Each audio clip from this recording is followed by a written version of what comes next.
Hey, greetings everybody. It is GleeCon here again with another episode of Lore of Warcraft. We're now going to start looking at the official Warcraft 3 material. The first game is called Reigns of Chaos, Warcraft 3 Reign of Chaos. And the second game, I think, is called the Frozen Throne, or the expansion to it. We're not in Frozen Throne material. We're considering them like two big chunks separately. But stay a while and listen to this one. So it's 89 pages. We're going to cover a lot of it. These episodes, anyone that's been here and watched for a while, you know these manual episodes can run long. So, it's just something I like to do, but, it does run a long time. So let's see, and I will basically gloss over some of the stuff that just seems, but we are going to read this lore part. So this section's called Humans, the Alliance of Lordaeron. It's the human history since the end of the Second War. So this is how they originally wrote it. A lot of the stuff we've read is written significantly after this. So let's find out how this kind of lore goes. Aftermath of the Second War. The devastating Second War against the Orcish Horde left the Alliance of Lordaeron in a state of shock and disarray. The bloodthirsty orcs, led by the mighty war chief Orgrim Doomhammer, not only smashed their way through the dwarf-held lands of Cosmodan, but had razed many of Lordaeron's central provinces as well. The unrelenting orcs even succeeded in ravaging the elves' remote kingdom of Quel'Thalas before their rampage was finally stopped. The Alliance armies led by Sir Anduin Lothar, Uther the Lightbringer, and Admiral Dalen Proudmoore pushed the orcs south into the shattered land of Azeroth, the first kingdom to fall before the orcs' ruthless onslaught. And again, so if you notice, we're still calling that Kingdom of Stormwind the land of Azeroth. So that part hasn't changed yet as of this manual. The Alliance forces under Sir Lothar managed to push Doomhammer's clans out of Lordaeron and back into the orc-controlled lands of Azeroth. Lothar's forces surrounded the orcs' volcanic citadel of Blackrock Spire and laid siege to their defenses. In a last-ditch effort, Doomhammer and his lieutenants staged a daring charge from the spire and clashed with Lothar's paladins in the center of the Burning Steppes. So calling it that, that's pretty important. Doomhammer and Lothar squared off in a titanic battle that left both mighty combatants battered and drained. Though Doomhammer narrowly succeeded in vanquishing Lothar, the great hero's death did not have the effect the war chief had hoped for. Turalyon, Lothar's most trusted lieutenant, took up Lothar's blood-stained shield and rallied his grief-stricken brethren for a vicious counterattack. Under the ragged standards of both Lordaeron and Azeroth, Turalyon's troops slaughtered the bulk of Doomhammer's remaining forces in a glorious but terrible rout. There was nothing left for the ragged, scattered orc survivors but to flee to the last standing bastion of orcish power, the Dark Portal. Turalyon and his warriors chased the remaining orcs through the festering Swamp of Sorrows and into the corrupted blasted lands where the Dark Portal stood. That's putting it... That's really... glossing over what happened in Beyond the Dark Portal. There at the foot of the colossal portal, the broken horde and the rugged alliance clashed in what would be the last bloodiest battle of the Second War. Outnumbered and driven mad by the curse of their bloodlust, the orcs inevitably fell before the wrath of the alliance. Doomhammer was taken prisoner and escorted to Lordaeron, while his broken clans were rounded up and hauled north back to Lordaeron. Okay. For the most part, this meshes. And this is... Okay, so now we're going to talk about the Beyond the Dark Portal chapter. Got it. Only a few months after Netherguard's completion, the energies, and Netherguard, remember, was the portal they made in the Blasted Lands to watch it. The energies of the Dark Portal coalesced and opened up a new gateway to Draenor. The remaining orc clans, under the leadership of the elder shaman Ner'zhul, charged forth into Azeroth once again. Intent on stealing a number of magical artifacts that would increase Ner'zhul's power, the orcs planned to open up new portals in Draenor that would allow them to escape their doomed Red World forever. Convinced that Ner'zhul was planning a new offensive against the Alliance, King Terenas of Lordaeron sent his armies into Draenor to end the Orcish threat once and for all. Led by Khadgar and General Turalyon, the Alliance forces clashed with the orcs across the burning landscape. Even with the aid of the Elven Ranger Illyria, the dwarf Kurdran, and the veteran soldier Danath, Khadgar was unable to prevent Ner'zhul from opening his portals to other worlds. The tremendous magical storms caused by the portal's converging energies began to tear the ravaged world apart. Ner'zhul, followed only by his most trusted servants, managed to escape through one of the portals as Khadgar fought desperately to return his comrades to Azeroth. Realizing that they would be trapped on the dying world, Khadgar and his companions selflessly decided to destroy the Dark Portal so that Azeroth would not be harmed by Draenor's violent destruction. By all accounts, the heroes were successful in destroying the portal and saving Azeroth, but whether or not they escaped the death throes of Draenor remains to be seen. Yeah, it's true. The Battle of Grim Batal, I think this is what we read about in our book, The Day of the Dragon, where they freed the Dragon Queen. After the destruction of the Second Dark Portal, the Alliance succeeded in rounding up most of the renegade Orc clans still left in Azeroth. The Orc internment camps, built shortly after the Second War, were filled to capacity and guarded around the clock. Though the newly arrived Warsong clan had so far escaped the Alliance's wrath, there was only one group, the Dragonmaw clan, that was large enough and strong enough to upset the delicate peace that had settled over Lordaeron. And we've also talked about the Blackrock Orc clan under Ren and Maim are also still there causing trouble. So that's something that they built upon. The Dragonmaw clan, led by the insidious warlock Nekros, had conquered and held a great portion of northern Kaz. And actually, I think that that clan is actually led by Zulahead, and Nekros is like his second. So they changed that. They conquered and held a great portion of northern Cosmodon using dragons and small units of foot soldiers. Nekros maintained his hold over the Dragon Queen Alexstrasza and her red dragonflight by use of a powerful artifact known as the Demon Soul. Based in the ancient dwarven stronghold of Grim Batal, Nekros built up a sizable army and planned to reunite the failing horde. But despite the warlock's power, the intervention of the reckless mage Ronan threw Nekros' plans awry.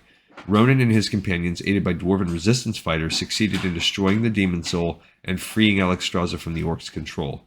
The vengeful Red Dragons incinerated the Dragonmaw clan and effectively put an end to the last bastion of Orcish power in the world. I think it would be very interesting what came first, this game or the novel. I thought this game did. So in which case, the novel would be really just based on this blurb.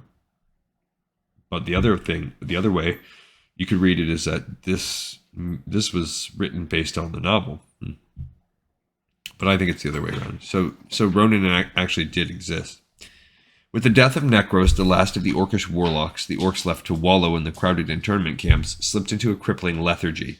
Stripped of their will to fight or even die, the Orcs lost all sense of themselves as warriors and the last traces of the proud culture that had birthed them. The Alliance splinters. It's funny, a lot of these subtitles are like straight from Chronicles, straight from different things we've read. In the years following the Horde's defeat, the leaders of the various Alliance nations began to bicker and argue over territorial holdings and decreasing political influence. King Tyrannus of Lordaeron, the patron of the Alliance, began to suspect that the fragile pact they had forged during their darkest hour would not stand for long. Tyrannus had convinced the Alliance leaders to lend money and laborers to help rebuild the city of Stormwind that was destroyed during the Orcish occupation of Azeroth. Those taxes, coupled with the high expense of maintaining and operating the numerous Orc internment camps, led many leaders, Gen Greymane of Gilneas in particular, to believe that their kingdoms would be better off seceding from the Alliance. To make matters worse, the brusque High Elves of Silvermoon rescinded their allegiance to the Alliance, stating that the humans' poor leadership led to the burning of their forests during the Second War. Though Tyrannus tactfully reminded the Elves that nothing of Quel'Thalas would have remained if not for the hundreds of valiant humans who'd given their lives to defend it, the Elves stubbornly decided to go their own way. Jerks. In the wake of the Elves' departure, Gilneas and Stromgarde pulled stake and seceded as well. Okay. All of this is recapping things we've covered extensively. Though the Alliance was falling apart, King Tyrannus still had allies that he could count on. Both Admiral Proudmoore of Kul'Tiras and the young King Varian Wrynn of Azeroth remained committed to the Alliance. Also, the wizards of the Kirin Tor, led by the Archmage Antonidas, pledged Dalaran's steadfast support to Tyrannus' rule. Most pleasingly, perhaps, was the pledge of the mighty dwarven king Magni Bronzebeard, who vowed that the dwarves of Ironforge would forever owe a debt of honor to the Alliance for liberating Cosmodon from the Horde's control. A new generation. We read that clip too.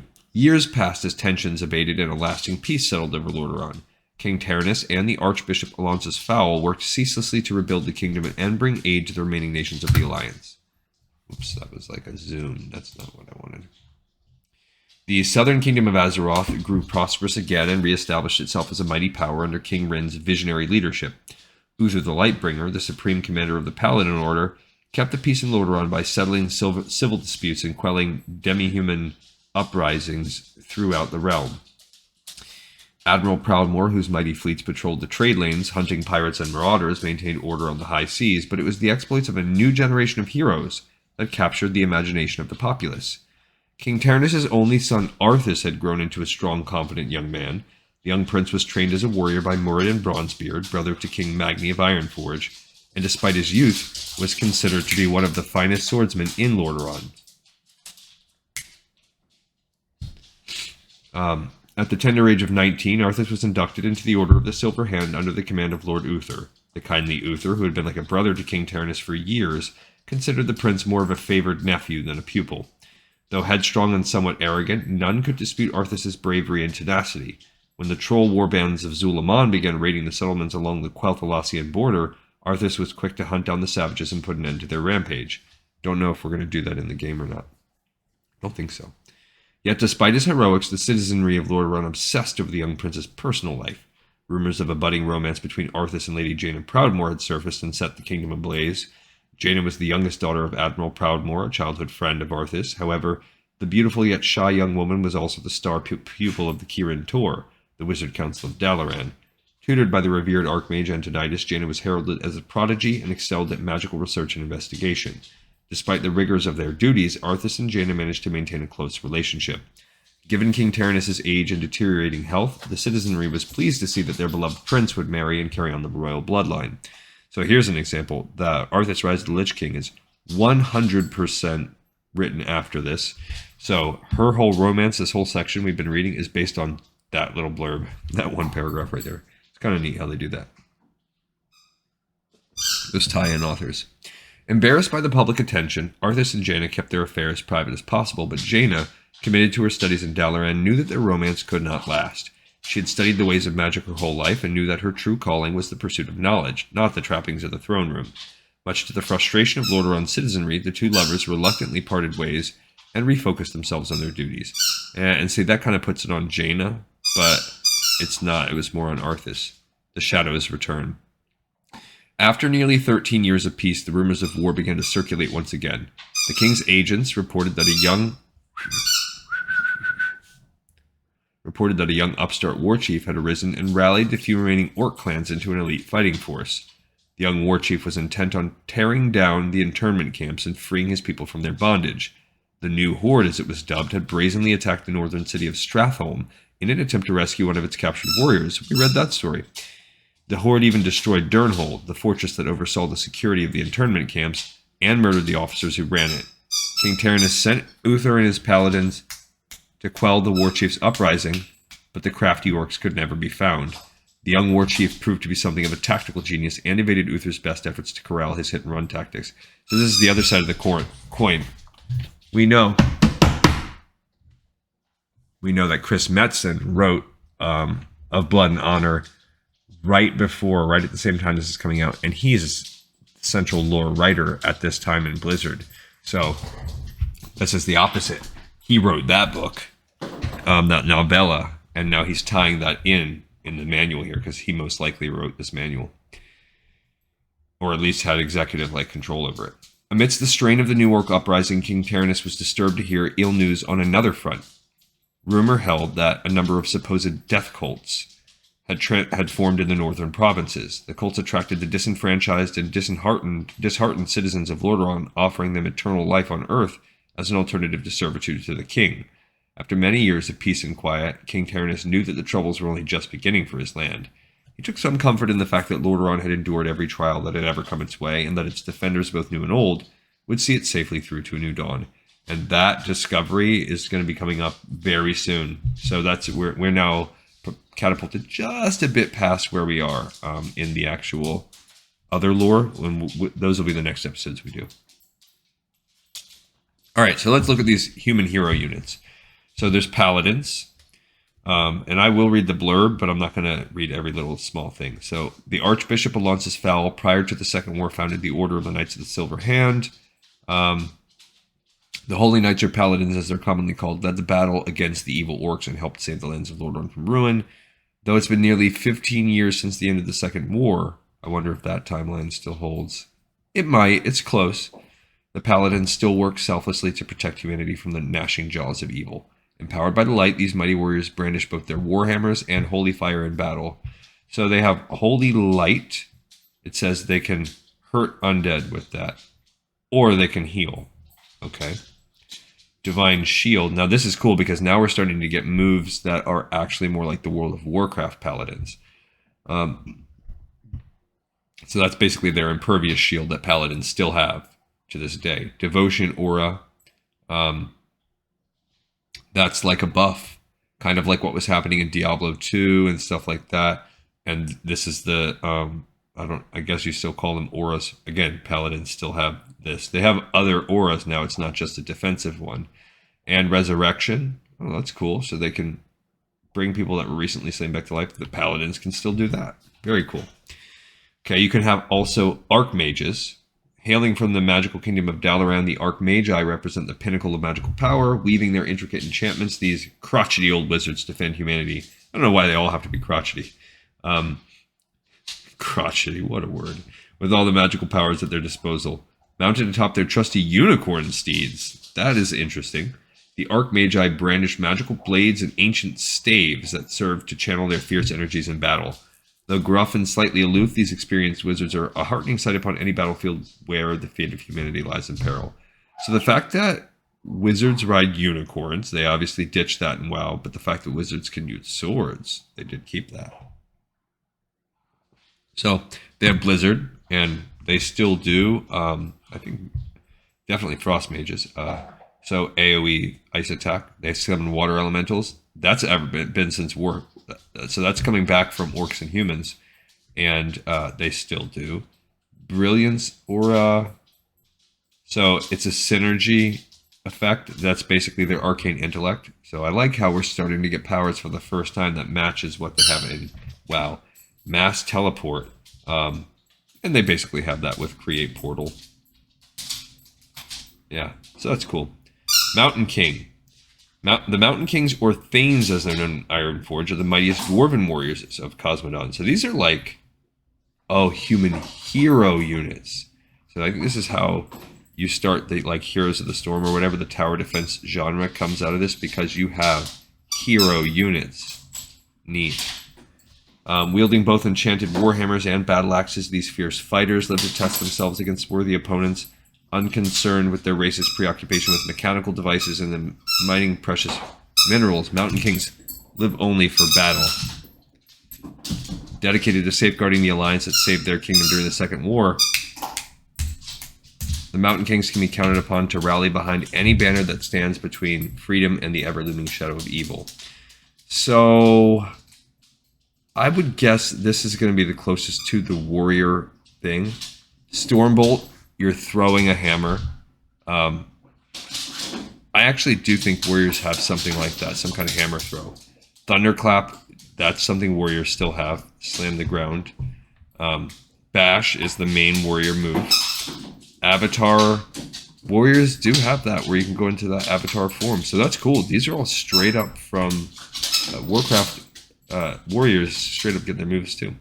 The human now I'm going to even skim through these because this is going to take us a million years if we don't. So we have peasants. They have the ability to do call to arms now.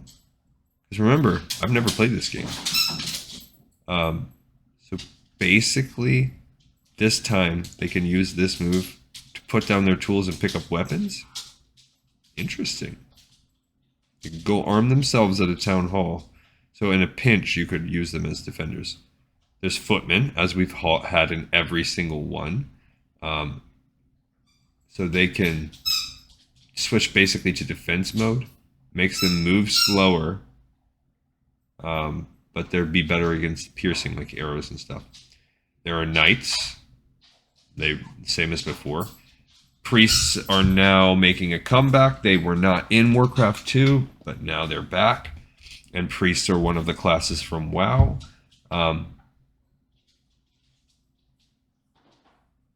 It says these are priests of Quel'Thalas. So in this game, they are only elven priests, but obviously they can be more. Inner Fire. I think that will basically, the stamina buff will eventually replace this. Dispel Magic. Says I can counter wizard spells. they don't, wizards really, they don't have that. They do have a dispel magic that basically cures curses. Heal, of course. Sorceress, they have elven sorceresses. This is coming back to the wizards from Warcraft 2. They have polymorph, that invisibility.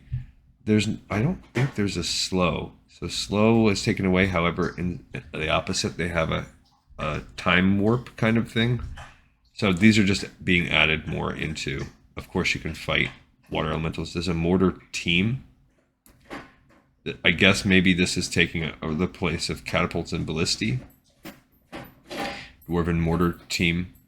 They can just AoE shoot. Yeah, it's kind of taking over the catapult. Riflemen are taking over our basic main archers. But I like that now we have dwarven riflemen. So adding in that idea of dwarves with guns, with their blunderbusses and long rifles and stuff, that's pretty cool. So dwarven hunters. Gyrocopters. So now they're dwarven. Because remember, I think the gnomes have to stay out of this one because they're packed away. But basically, now we're continuing to get those. There's tanks in this one. Cool, steam tanks. We still have Wildhammer Griffin Riders as before. Town halls, farms, barracks, scout towers, magical sentry.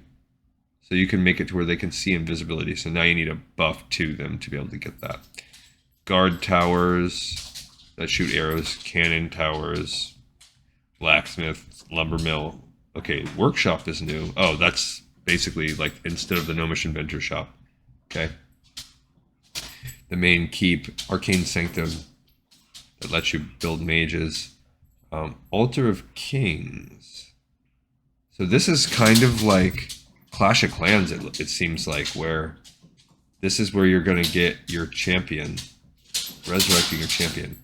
Castle is upgrade on the keep, same as before.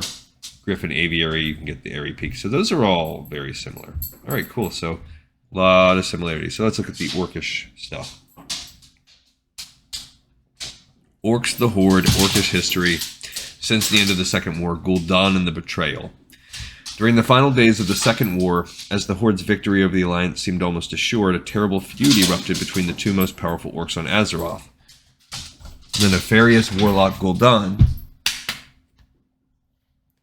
master of the clandestine Shadow Council, led a number of renegade clans against the might of Orgrim Doomhammer, the war chief of the Horde. As Doomhammer prepared his final assault against the capital city of Lordaeron, an assault would have crushed the last remnants of the Alliance.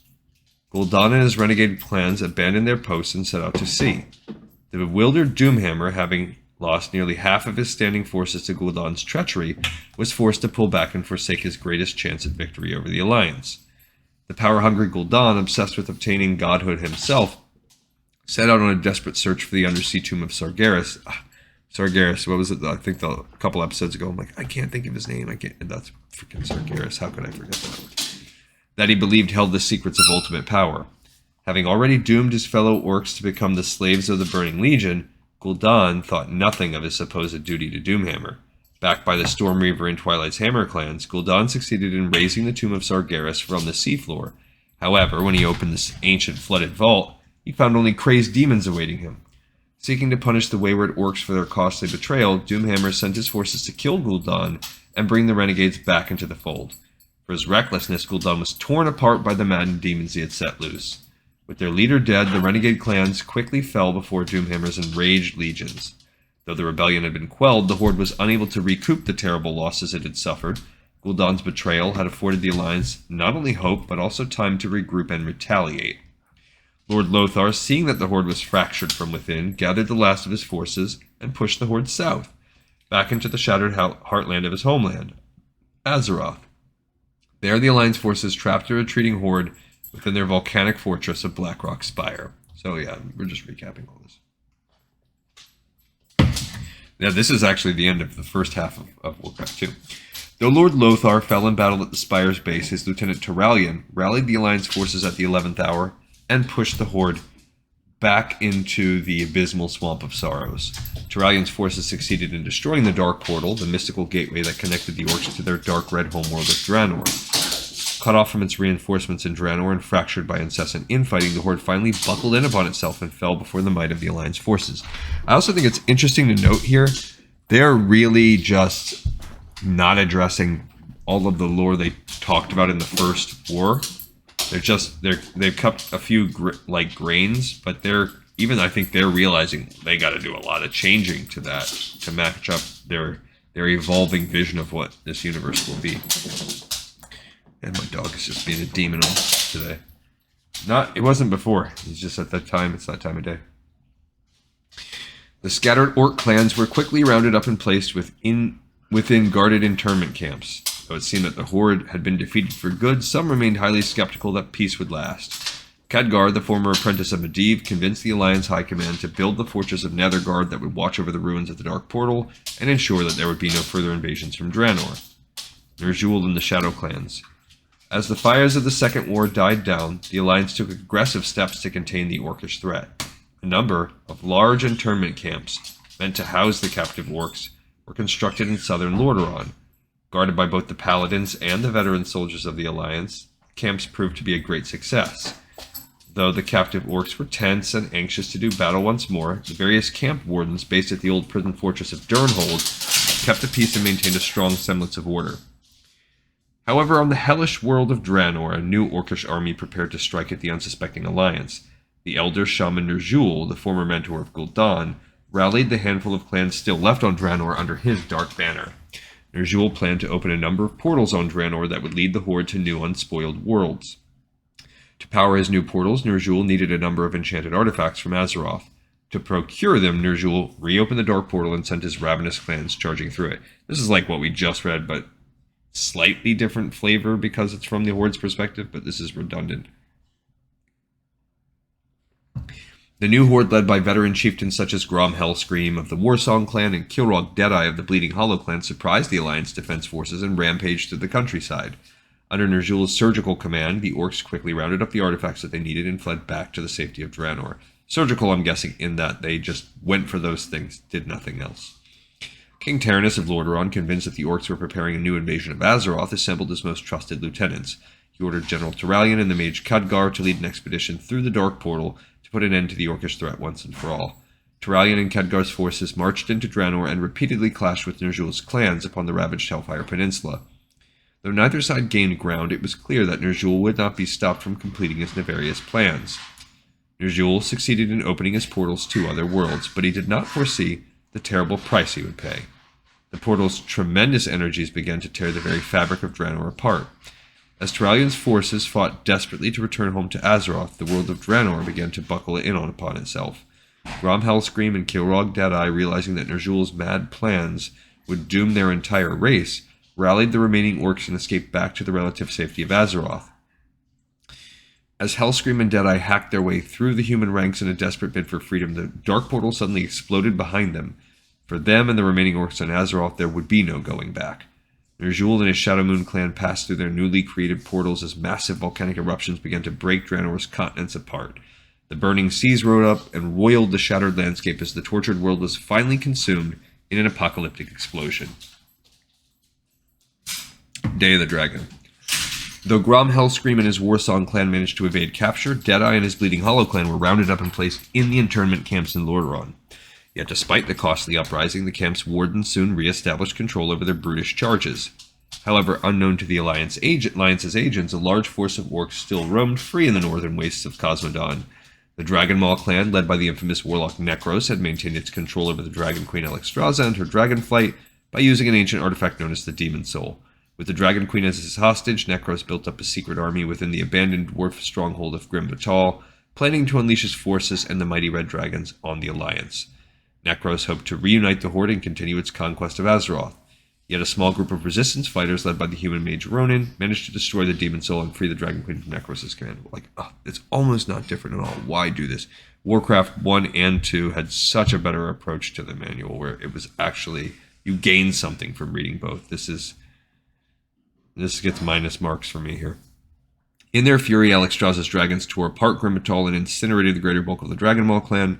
Nekros' grand schemes of reunification came crashing down as the Alliance troops rounded up the remaining orc survivors and threw them into the waiting internment camps. The Dragon Maw clan's defeat signaled the end of the Horde and the end of the orcs' furious bloodlust. And again, as we already said, there's a little bit more to it than that. Lethargy and internment. As the months passed, more Orc prisoners were rounded up and placed within the internment camps. As the camps began to overflow, the Alliance was forced to construct new camps in the plains of south of the Alterac Mountains. To properly maintain and supply the growing number of camps, King Taranis levied a new tax on the Alliance nations. This tax, as well as increased political tensions over border disputes, created widespread dissension amongst the leaders of the Alliance. It seemed that the fragile pact that had forged the human nations together in their darkest hour would break at any given moment. Yeah, like, why? Why are we telling that in the Horde's version of events? Stupid. Amidst the political turmoil, many of the camp wardens began to notice an unsettling change come over their Orc captives. The Orcs' efforts to escape from the camps or even fight amongst themselves had greatly decreased in frequency over time. The Orcs were becoming increasingly aloof and lethargic. Though it was difficult to believe, the Orcs, once held as the most aggressive race ever seen on Azeroth, had completely lost their will to fight. The strange lethargy confounded the Alliance leaders and continued to take its toll on the rapidly weakening Orcs. Some speculated that some strange disease contractable only by Orcs brought about the baffling lethargy, but the Archmage Antonidas of Dalaran posed a different hypothesis. Researching what little he could find of Orcish history, Antonidas learned that the Orcs had been under the crippling influence of demonic power, or warlock magics, for generations. He speculated that the Orcs had been corrupted by demonic powers even before their first invasion of Azeroth. Clearly, demons had spiked the Orcs' blood, which in turn granted the brutes unnaturally heightened strength, endurance, and aggression. Antonidas theorized that the Orcs' communal lethargy was not actually a disease, but a long-term racial withdrawal from the volatile warlock magics that had made them fearsome, bloodlusted warriors. Though the symptoms were clear, Antonidas was unable to find a cure for the Orcs' present condition. Many of his fellow mages, as well as a few notable Alliance leaders, argued that finding a cure for the Orcs would be an imprudent venture. Left to ponder the Orcs' mysterious condition, Antonidas' conclusion was that the Orcs' only cure would have to be a spiritual one. Thrall's Tale. Here we go. During the dark days of the First War, a cunning human officer named Adelis Blackmore found an infant Orc abandoned in the wilds. The infant Orc, whom Blackmore aptly named Thrall, was taken to the prison fortress of Durnhold. There, Blackmore raised the young Orc as a favored slave and gladiator, intending to train the young Orc to be not only a peerless warrior, but also an educated leader. Blackmore hoped to use Thrall to take over the Horde and thereby achieve dominion over his fellow men. 19 years passed, and Thrall grew into a strong, quick-witted Orc. Yet his young heart knew that a slave's life was not for him. Many things had transpired in the world outside the fortress as he grew to maturity. He learned that his people, the Orcs whom he had never met, had been defeated and placed into internment camps in the human lands. Doomhammer, the leader of his people, had escaped from Lordaeron and gone into hiding. He knew that only one rogue clan still operated in secret, trying to evade the watchful eyes of the Alliance. The resourceful yet inexperienced Thrall decided to escape from Blackmore's fortress and set off to find others of his kind. During his journeys, Thrall visited the internment camps and found his once mighty race to be strangely cowed and lethargic. Having not found the proud warriors he hoped to discover, Thrall set out to find the last undefeated Orc chieftain, Grom Hellscream. Despite being constantly hunted by the humans, Hellscream still held on to the Horde's unquenchable will to fight. Aided only by his own devoted Warsong clan, Hellscream continued to fight an underground war against the oppression of his beleaguered people. Unfortunately, Hellscream could never find a way to rouse the captured Orcs from their stupor. The impressionable Thrall, inspired by Hellscream's idealism, developed a strong empathy for the Horde and its warrior traditions. Seeking the truth of his own origins, Thrall traveled north to find the legendary Frostwolf clan. Thrall learned that Gul'dan had exiled the Frostwolves during the early days of the First War. He also discovered that he was the son and heir of the Orc hero Durotan, the true chieftain of the Frostwolves, who had been murdered in the wilds nearly 20 years before. Under the tutelage of the venerable shaman Drekthar, Thrall studied the ancient shamanistic culture of his people that had been forgotten under Gul'dan's evil rule. Over time, Thrall became a powerful shaman and took his rightful place as chieftain of the exiled Frostwolves. Empowered by the elements themselves and driven to find his destiny, Thrall set off to free the captive clans and heal his race of demonic corruption. During his travels, Thrall found the aged war chief Orgrim Doomhammer, who had been living as a hermit for many years. Doomhammer, who had been a close friend of Thrall's father, decided to follow the young visionary Orc and help him free the captive clans. Supported by many of the veteran chieftains, Thrall ultimately succeeded in revitalizing the Horde and giving his people a new spiritual identity. To symbolize his people's rebirth, Thrall returned to Blackmore's fortress of Durnhold and put a decisive end to his former master's plans by laying siege to the internment camps. Yet during the liberation of one camp, Doomhammer fell in battle. Thrall took up Doomhammer's legendary warhammer and donned his black plate armor to become the new war chief of the Horde. During the following months, Thrall's small but volatile Horde lay waste to the internment camps and stymie the Alliance's best efforts to counter its clever strategies. Encouraged by his best friend and mentor Grom Hellscream, Thrall worked to ensure that no orc would be cast into slavery either by humans or demons ever again. All right, so we're caught up with that. The orc hero units. So I think it's so cool. So there's Blade Masters. I'm guessing that is the orc. There's swordsmen, part of the Burning Blade clan. They can do so. These are warriors also, but this is warriors that seem. Oh, there! Look at that. So they have Blade Storm, which is a Fury warrior move. They have Critical Strike, which almost seems like either Mortal Strike or Execute. Mirror Image. So that's totally different. That becomes a wizard move. And then Windwalk. I guess you could turn that into Charge. So, but basically they're kind of like warriors. But yeah, they have a little bit of difference to them. Farseers, these are basically shaman. They have Chain Lightning, that's a shaman move. Earthquake, shaman move. Farsight, shaman move. Feral Spirit, so they can summon wolves. That changes into Ghost Wolf form. Okay. Tauren Chieftain, love it. So it looks like, I like to see, this explains why eventually Tauren can become paladins, because they're basically trying to compare with paladins. They have an endurance aura. So it's like a stamina buff. I don't know. Helps their comrades run and attack. It's like a speed haste buff. That there's nothing quite like that. Trying to think of. There are a couple, like some hunter moves can make you have that.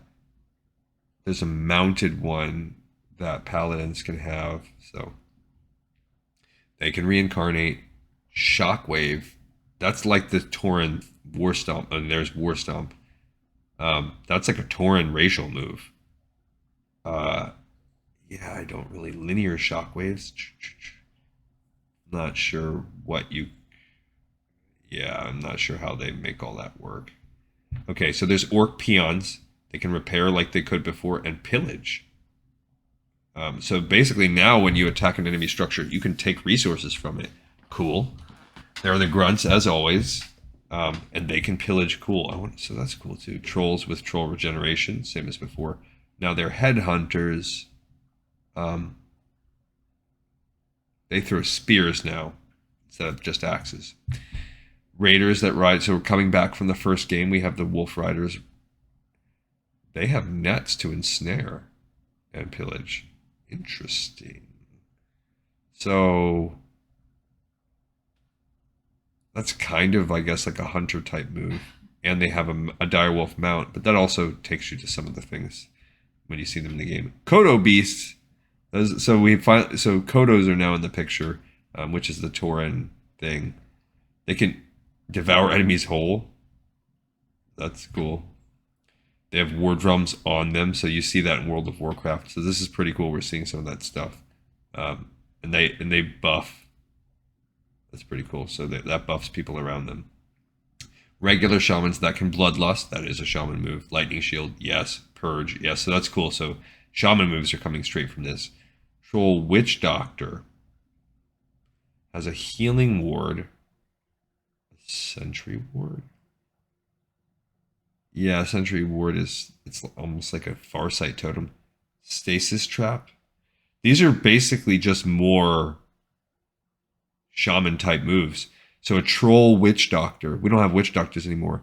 But since if trolls can be shamans, and I think they can, this would explain why. Because the Witch Doctors are basically troll shamans. That's cool. Tauren themselves are fighters. They have pulverized. They smash their totems on the ground. So it's kind of like the mini version. They actually have catapults. So mortars replace ballista, but we have catapults now. They have Wyvern Riders, which is a lot more comparable to Griffin Riders. And it's cool that we have riders. And they have envenomed weapons. There's Great Hall's Barracks Burrows, which are their farmers. And bunkers for the peons to hide in. So that's kind of like StarCraft. The bunkers in StarCraft. War Mill, which are like the lumber mills. That upgrades to Stronghold, Altar of Storms. Now they're used for shamans to gain shaman power. Look at that Tauren. Love it. I love Tauren so much. Bestiary, which lets them get Wyvern and Raider stuff and Kodos, so all the animals. Spirit Lodge, which lets them get Witch Doctors. Fortress as the mega main one. Watchtower, Tauren Totem, which lets you probably gain Tauren moves. Cool. Oh my gosh, I forgot there's 4. This is why this is so long. Okay. I forgot we have 4 races in this one, not 2. Ay. All right. So, for those of you watching, we're probably only about halfway done. This is a mega episode for sure. All right, so this might be some new stuff for us, though. Undead Scourge and Undead History, starting with the Shaman Ner'zhul and the origin of the Lich King. The Orcish clans, bound by a noble shamanistic culture for thousands of years on the world of Draenor, knew nothing of corruption or spiritual decay, but the sinister agents of the Burning Legion sought to forge them into a voracious, unstoppable army. The cunning demon Kil'jaeden, second in command of the Legion, saw that the savage warriors had vast potential for murder and bloodshed and set out to corrupt their tranquil society from within. Kil'jaeden appeared to the Orcs' most respected leader, the elder Shaman Ner'zhul, and told him that he would bestow upon the Orcs great power and make them the undisputed rulers of the world. He even offered the old shaman untold mystical knowledge if he agreed to bind himself and his people to the Legion's will. Calculating and power-hungry by nature, Ner'zhul accepted Kil'jaeden's offer and made a blood pact with the demon. By doing so, Ner'zhul had sealed the Orcs' fate and damned them to become the unwitting slaves of the Burning Legion.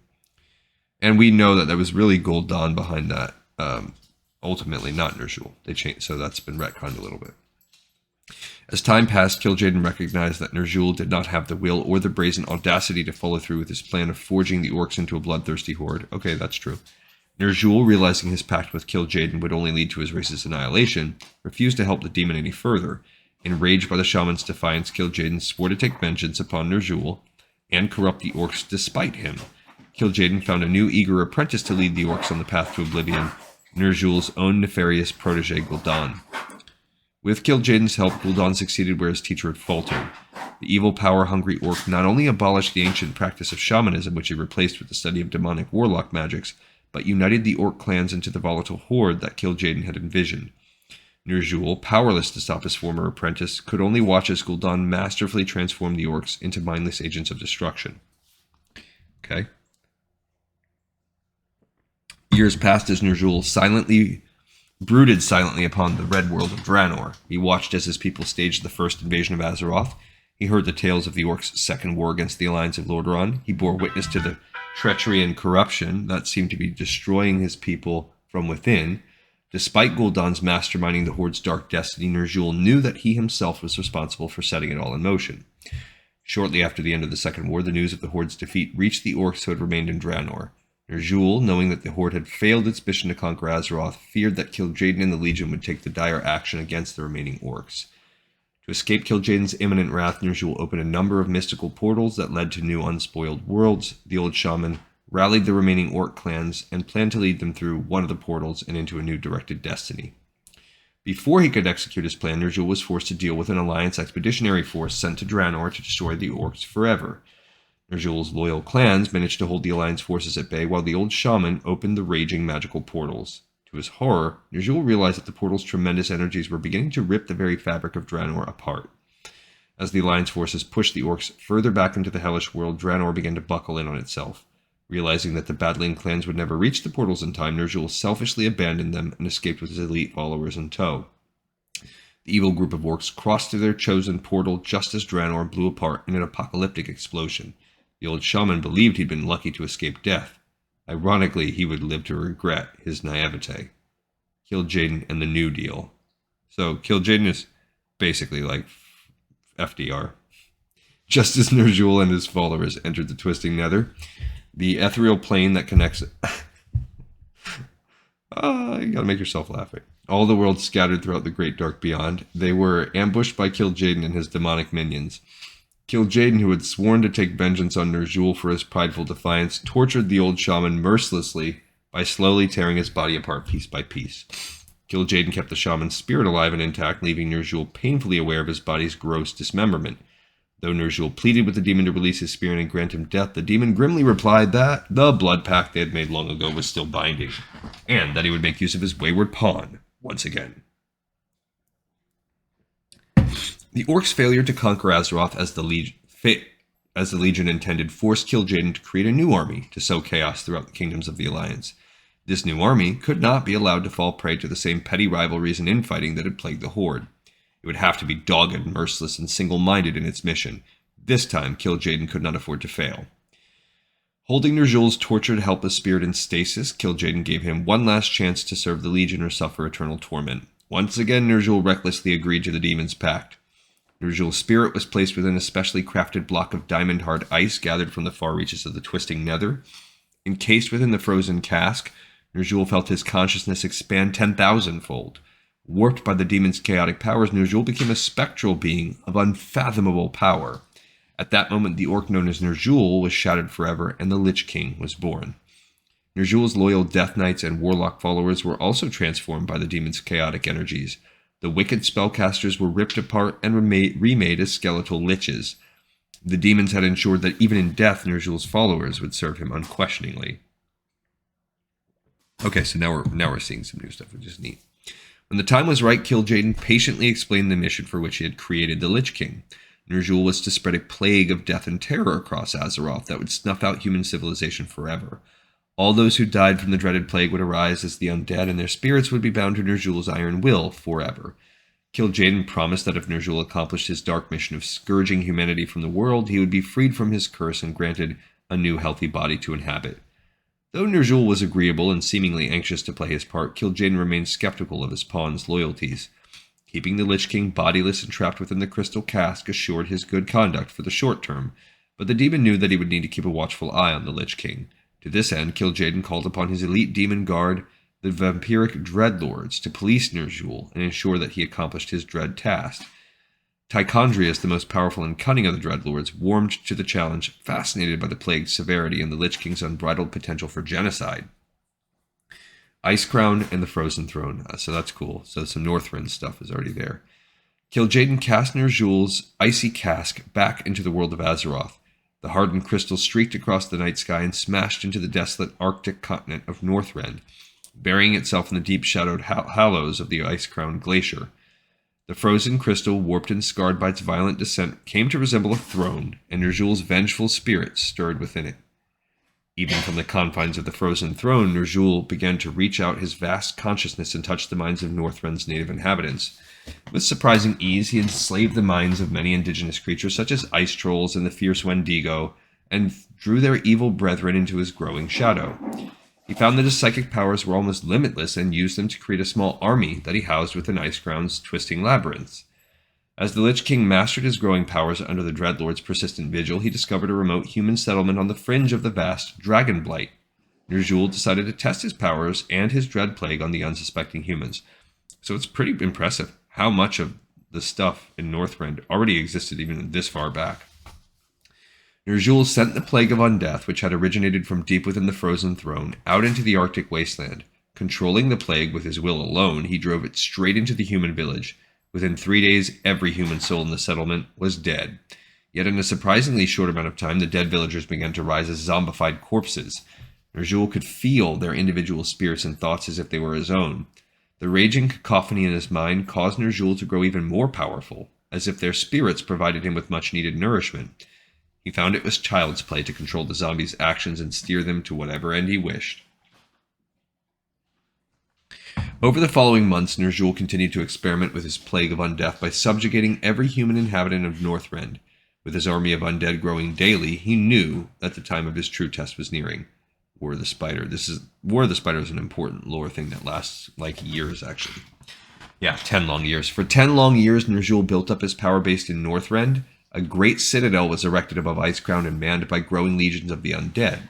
Yet the Lich King extended his influence over the land. As he did, a lone shadowy empire stood against his power. The ancient subterranean kingdom of Azjol-Nerub, which had been founded by a race of sinister humanoid spiders, sent their elite warrior guard to attack Icecrown and end the Lich King's mad bid for dominance. Much to his frustration, Ner'zhul found that the evil Nerubians were immune to not only the plague, but to his telepathic dominion as well. The Nerubian Spider Lords commanded vast forces and had an underground network that stretched nearly half the breadth of Northrend. Their hit-and-run tactics on the Lich King's stronghold stymied his efforts to root them out time after time. Ultimately, Ner'zhul's war against the Nerubians was won by attrition.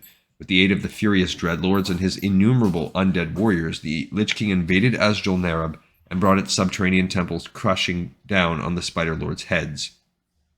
Though the Nerubians were immune to his plague, Ner'zhul's growing necromantic powers allowed him to raise the Spider Warriors' corpses and bend them to his will. As a testament to their tenacity and fearlessness, Ner'zhul adopted the Nerubians' distinctive architectural style for his own fortresses and structures, which is cool. It's a neat little way of explaining why the Lich King stuff looks the way it does. And yeah, that's probably going to be how it looks in Warcraft 3. Left to rule his kingdom unopposed, the Lich King began preparing for his true mission in the world. Reaching out into the human lands with his vast consciousness, the Lich King called out to any dark soul that would listen. Kel'Thuzad and the Cult of the Damned. There were a handful of powerful individuals scattered across the world who heard the Lich King's mental summons. Most notable of them was the Archmage Kel'Thuzad of the magical nation of Dalaran. Kel'Thuzad, one of senior members of the Kirin Tor, Dalaran's ruling council, had been considered a maverick for years due to his insistence on studying the forbidden arts of necromancy.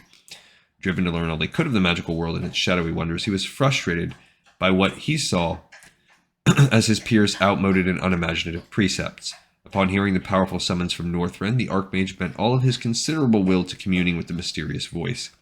Convinced that the Kirin Tor was too squeamish to seize the power and knowledge inherent in the dark arts, he vowed to learn what he could from the immensely powerful Lich King. Forsaking his fortune and prestigious political standing, Kel'Thuzad abandoned the ways of the Kirin Tor and left Dalaran forever. Prodded by the Lich King's persistent voice in his mind, he sold his vast holdings and stored away his fortunes. Traveling alone over many leagues of both land and sea, he finally reached the frozen shores of Northrend, intent on reaching Icecrown and offering his services to the Lich King. The Archmage passed through the ravaged, war-torn ruins of Azjol-Nerub. Kel'Thuzad saw firsthand the scope and ferocity of Ner'zhul's power. He began to believe that allying himself with the mysterious Lich King would not only be wise, but potentially fruitful. After long months of trekking through the harsh Arctic wastelands, Kel'Thuzad finally reached the dark glacier of Icecrown. He boldly approached Ner'zhul's dark citadel and was shocked when the silent undead guardsman let him pass as though he was expected. Kel'Thuzad descended deep into the cold earth and found his way down to the bottom of the glacier. There in the endless cavern of ice and shadows, he prostrated himself before the frozen throne and offered his soul to the Dark Lord of the Dead. The Lich King was pleased with his latest conscript. He promised Kel'Thuzad immortality and great power in exchange for his loyalty and obedience. Kel'Thuzad, eager for dark knowledge and power, accepted his first great mission, to go into the world of men and found a new religion that would worship the Lich King as a god.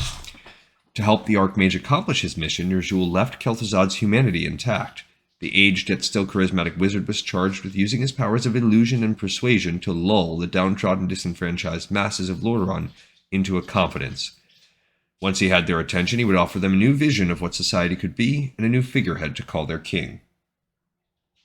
Kel'Thuzad returned to Lordaeron in disguise, and over the span of 3 years he used his fortune and intellect to gather a clandestine brotherhood of like-minded men and women. The Brotherhood, which he called the Cult of the Damned, promised its acolytes social equality and eternal life on Azeroth in exchange for their service and obedience to Ner'zhul. As the months passed, Kel'Thuzad found many eager volunteers for his new cult amongst the tired, overburdened laborers of Lordaeron.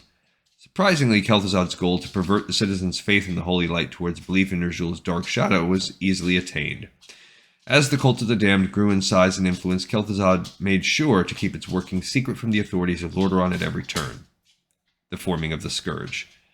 With Kel'Thuzad's success in Lordaeron, the Lich King made the final preparations for his assault against human civilization. Placing his plague energies into a number of portable artifacts called plague cauldrons, Ner'zhul ordered Kel'Thuzad to transport the cauldrons to Lordaeron, where they would be hidden within various cult-controlled villages. The cauldrons, protected by the loyal cultists, would then act as plague generators, sending the plague seeping out across the unsuspecting farmlands and cities of northern Lordaeron. The Lich King's plan worked perfectly. Many of Lordaeron's northern villages were contaminated almost immediately. Just as in Northrend, the citizens who contracted the plague died and arose as the Lich King's willing slaves. The cultists under Kel'Thuzad were eager to die and be raised again in their Dark Lord's service. They exulted in the prospect of immortality through undeath. As the plague spread, more and more feral zombies arose in the Northlands. Kel'Thuzad looked upon the Lich King's growing army and named it the Scourge, for soon it would march upon the gates of Lordaeron and scour humanity from the face of the world. An heir apparent. Though the Dreadlords were pleased that Ner'zhul's true mission had finally begun, the Lich King himself brooded within the tight, shadowy confines of the Frozen Throne. Despite his vast psychic powers and his complete dominion over the undead, he longed to be free of his icy prison. He knew that Kil'jaeden would never release him from his curse, and due to his great power, he knew that the demons would destroy him as soon as his mission was completed. So this is explaining why we know why the orc, we know why the humans, and we know why we're probably going to talk about the night elves. We know why they would all want to go against the demons. But why would the minions of the demons want to go against the demons? And this is explaining that why. Still, he had one chance for freedom, one chance to escape his terrible curse. If he could find a suitable host, some hapless dupe who was torn between darkness and light, he could possess that body and escape the confines of the Frozen Throne forever. So in our other lore books, we've talked about he wants Arthas to be like his minion. This manual is saying he wants to possess Arthas and become him. Thus, the Lich King sent his vast consciousness out once again and sought out the perfect host. All right, so the undead heroes are Liches, which have Frost Nova, Frost Armor, both mage powers, and Dark Ritual. Dark Ritual is a warlock power, so we're sort of... It kills them. Interesting. And Death and Decay is a Death Knight power. So Liches are kind of combining various powers that will eventually make their way in. There's actual Death Knights with Death Knight, with Death Coil, Death Pact, Animate Dead, Unholy Aura. That's a buff, but they don't really get that.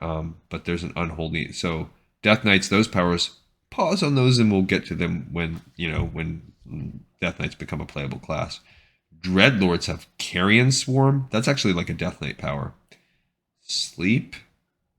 I don't think anybody has. Oh, Druids actually have like a Hibernate. Vampiric Aura. Not really an aura, but there are, I guess, some kind of leech type things. Inferno. That's more like a Warlock power. So we're getting kind of Death Knight, Warlock, a little mage stuff. They have Acolytes that can unsummon. That's like Banish that mages have. And Sacrifice. They can die and become invisible shades. Yeah, nothing really has that. There's Ghouls, which have Cannibalize, which is a Forsaken trait. Necromancers can raise dead. Unholy Frenzy. And Cripple. So that's Cripple's like a curse for warlocks. Unholy Frenzy, sort of like the burning speed buff that warlocks have. Abominations have Disease Cloud, and Abominations, they're cool, but you don't really, again, that's sort of more like a Death Knight thing. There's Banshees, that's cool. They have Curse, Anti-Magic Shell, and Possession. This is more like a priest move. This is Warlock, and this is Death Knight. Gargoyles can take on stone form. That's actually a dwarven power. Crypt Fiend has webs. I don't think anything has webbing, but that's cool that we're getting these different things. Frost Worms with Freezing Breath, that's a Death Knight thing. There's Meat Wagons, that's their catapult. That's pretty cool. Regular Skeletal Warriors, Shades, they're like their stealth unit. They have Necropolis as their main base. Crypt as probably their I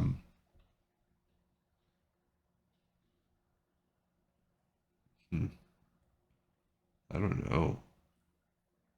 Maybe Graveyard seems to be like, oh no, okay, so Crypt is like the barracks, Graveyard's like the lumber mill.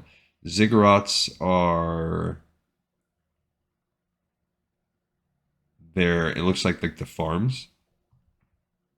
Spirit Towers are like mage towers, kind of. Halls of the Dead, they look like almost maybe like a blacksmith shop type of thing. Temple of the Damned, that's just like another Death Knight. Oh no, I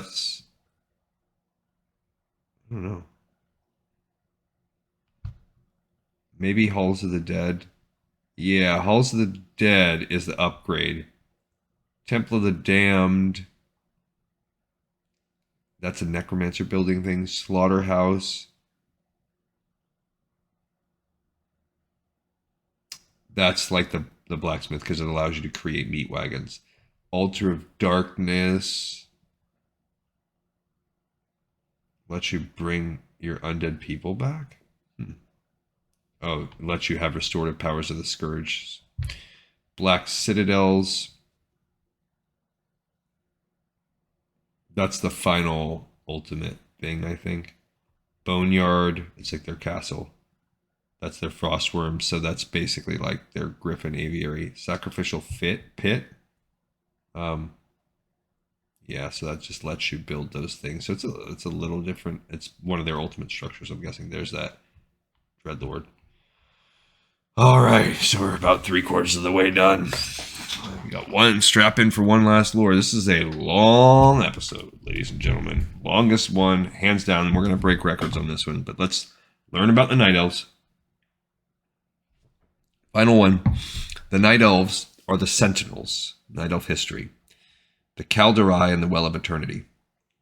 10,000 years before the Orcs and humans clashed in their first war, the world of Azeroth cradled only one massive continent surrounded by the infinite raging seas. That landmass known as Kalimdor was home to a number of disparate races and creatures, all vying for survival amongst the savage elements of the waking world. I don't think they do that and call it the Pangea Kalimdor.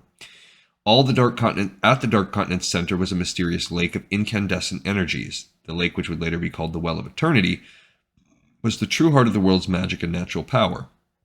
Drawing its energies from the infinite great dark beyond the world, the well acted as a mystical fount, sending its potent energies out across the world to nourish life in all its wondrous forms.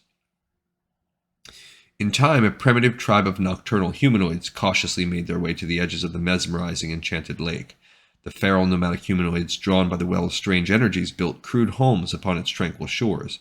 Over time, the well's cosmic power affected the strange tribe, making them strong, wise, and virtually immortal. The tribe adopted the name the Kaldorei, which meant children of the stars in their native tongue. To celebrate their budding society, they constructed great structures and temples around the lake's periphery. The Kaldorei, or Night Elves as they would later be known, worshipped the moon goddess Elune and believed that she slept within the well's shimmering depths during the daylight hours. The early Night Elf priests and seers studied the well with an insatiable curiosity, driven to plumb its untold secrets and power. As their society grew, the Night Elves explored the breadth of Kalimdor and encountered its myriad denizens. The only creatures that gave them pause were the ancient and powerful dragons. Though the great serpentine beasts were often reclusive, they did much to safeguard the known lands from potential threats. The Night Elves believed that the dragons held themselves to be the protectors of the world and that they and their secrets were best left unknown. In time, the Night Elves' curiosity led them to meet and befriend a number of powerful entities, not the least of which was Cenarius, a mighty demigod of the primordial forest lands. The great-hearted Cenarius grew fond of the inquisitive Night Elves and spent a great deal of time teaching them about the natural world. The tranquil Kaldorei developed a strong empathy for the living forests of Kalimdor and reveled in the harmonious balance of nature. And a lot of this is touched upon in War of the Ancients trilogy. Yet as the seemingly endless ages passed, the Night Elf civilization expanded both territorially and culturally. Their temples, roads, and dwelling places stretched across the breadth of the Dark Continent. Azshara, the Night Elf's beautiful and gifted queen, built an immense, wondrous palace on the well shore that housed her favored servitors within its bejeweled halls. Her servitors, whom she called the Quel'Darai, or Highborn, doted on her every command and believed themselves to be greater than the rest of their lower caste brethren. That's Nightborn, probably. Though Queen Azshara was loved equally by all of her people, the Highborn were secretly hated by the jealous masses. Sharing the priest's curiosity towards the Well of Eternity, Azshara ordered the educated Highborn to plumb its secrets and reveal its true purpose in the world. The Highborn buried themselves in their work and studied the well ceaselessly. In time, they developed the ability to manipulate and control the well's cosmic energies. As their reckless experiments progressed, the Highborn found that they could use their newfound powers to either create or destroy at their leisure. The hapless Highborn had stumbled upon primitive magic and were now resolved to devote themselves to its mastery. Although they agreed that magic was inherently dangerous if handled irresponsibly, Azara and her highborn began to practice their spellcraft with reckless abandon. Cenarius and many of the wizened Night Elf scholars warned that only calamity would result from toying with the clearly volatile arts of magic, but Azara and her followers stubbornly continued to expand their burgeoning powers. As their powers grew, a distinct change came over Azara and the highborn. The haughty, aloof upper class became increasingly callous and cruel towards their fellow Night Elves. A dark, brooding pall veiled Azara's once entrancing beauty. She began to withdraw from her loving subjects and refused to interact with any but her trusted highborn priests. A young brazen scholar named Furion Stormrage, and later his name will change to Malfurion, who had spent much of his time studying the well's effects, began to suspect that a terrible power was corrupting the highborn and his beloved queen. Though he could not conceive the evil that was to come, he knew that the Night Elves' lives would soon be changed forever. I wonder why they do that. I wonder why they changed his name from Furion to Malfurion. The War of the Ancients. The highborn's reckless use of magic sent ripples of energy spiraling out from the Well of Eternity into the great dark beyond. The ripples of energy streamed out into the twisting nether and were felt by terrible alien minds. Sargeras, the great enemy of all life, the ravager of worlds, felt the potent ripples and was drawn to their distant point of origin. Spying the primordial world of Azeroth and sensing the limitless energies of the Well of Eternity, Sargeras was consumed by an insatiable hunger. The great dark god of the nameless void resolved to destroy the fledgling world and claim its energies as his own. Sargeras gathered his vast demonic army known as the Burning Legion and made his way towards the unsuspecting world of Azeroth. The Legion, comprised of 1,000,000 screaming demons, all ripped from the far corners of the universe, roiled and burned at the thought of conquest. Sargeras' lieutenant Archimon the Defiler and Manaroth the Destructor prepared their infernal minions to strike. What about kill Jaden? Queen Azara, overwhelmed by the terrible ecstasy of her magic, fell victim to Sargeras' undeniable power and agreed to grant him entrance to her world. Even her highborn servitors gave themselves over to magic's inevitable corruption and began to worship Sargeras as their god. To show their allegiance to the Legion, the highborn aided their queen in opening a great swirling portal within the depths of the Well of Eternity. Once all his preparations had been made, Sargeras began his catastrophic invasion of Azeroth. The warrior demons of the Burning Legion stormed into the world through the Well of Eternity and laid siege to the Night Elves' sleeping cities. Led by Archimon and Manaroth, the Legion swarmed over the lands of Kalimdor, leaving only ash and sorrow in its wake. The demon warlocks called down the searing infernals that crashed like hellish meteors into the graceful spires of Kalimdor's temples. The Doomguard, a band of burning, bloodletting killers, marched across Kalimdor's fields, slaughtering everyone in their path. Even packs of wild demonic fellhounds ravaged the countryside unopposed. Though the brave Kaldorei warriors rushed to defend their ancient homeland, they were forced to give ground inch by inch before the fury of the Legion's onslaught. The sundering of the world. It fell to the young scholar Furion Stormrage to find help for his beleaguered people. Stormrage, whose own brother Illidan practiced the Highborn's magics, was incensed by the growing corruption amongst the upper class. Convincing Illidan to forsake his dangerous obsession, Furion set out to find Cenarius and muster a resistance force. The young beautiful priestess Tyrande agreed to accompany the brothers in the name of Elune. Though both Furion and Illidan shared a secret love for the idealistic priestess, Tyrande's heart belonged to Furion alone. Illidan resented his brother's budding romance with Tyrande, but knew that his heartache was nothing compared to the pain of his magical addiction. Illidan, who had grown dependent on magic's empowering energy, struggled to keep control of himself in his overwhelming hunger to tap the well's energies once again. However, with Tyrande's patient support, he was able to contain himself and help his brother find the reclusive demigod Cenarius. Cenarius, who dwelt within the sacred moonglades of the distant Mount Hyjal, agreed to help the Night Elves by finding the ancient dragons and enlisting their aid. The dragons, led by the great red Leviathan Alexstrasza, agreed to send their mighty flights to engage the demons and their infernal masters. There we have a reference to Moonglade. Cenarius, calling on the spirits of the enchanted forests, rallied an army of ancient tree men and led them against the Legion in a daring ground assault. As the Night Elves' allies converged upon Azara's temple in the Well of Eternity, all-out warfare erupted. Despite the strength of their newfound allies, Furion and his colleagues realized that the Legion could not be defeated by martial strength alone. As the titanic battle raged around Azara's capital city, the delusional queen waited in anticipation for Sargeras' arrival. The Lord of the Legion was preparing to pass through the Well of Eternity and enter the ravaged world. As his impossibly huge shadow drew ever closer to the well's raging surface, Azara gathered the most powerful of her highborn followers. Only by linking their magics together in one focused spell would they be able to create a gateway large enough for Sargeras to enter. Furion, convinced that the Well of Eternity was the demon's umbilical link to the physical world, insisted that it should be destroyed. His companions, knowing that the well was the source of their immortality and powers, were shocked by the rash notion. Yet Tyrande, seeing the wisdom of Furion's theory, convinced Cenarius and their dragon comrades to storm Azara's temple and find a way to shut the well down for good. Knowing that the well's destruction would prevent him from ever wielding magic again, Illidan selfishly abandoned the group and set out to warn the Highborn of Furion's plan. That's a little different than the book. Due to the madness brought on by his addiction and the stinging resentment towards his brother's affair with Tyrande, Illidan felt no remorse at betraying Furion and siding with Azara and her ilk. Above all else, Illidan vowed to protect the will's power by any means necessary. And we know that that's a little changed. He was actually like a double agent. Heartbroken by his brother's departure, Furion led his companions into the heart of Azara's temple. Yet as they stormed into the main audience chamber, they found the Highborn in the midst of their final dark incantation. The raging communal spell created an unstable vortex of power within the well's raging depths. As Sargeras' ominous shadow drew ever closer to the surface, Furion and his allies rushed to attack. Azara, having received Illidan's warning, was more than prepared for them. Nearly all of Furion's followers fell before the Mad Queen's raging powers. Tyrande, attempting to attack Azara from behind, was caught off guard by the Queen's highborn guardsmen.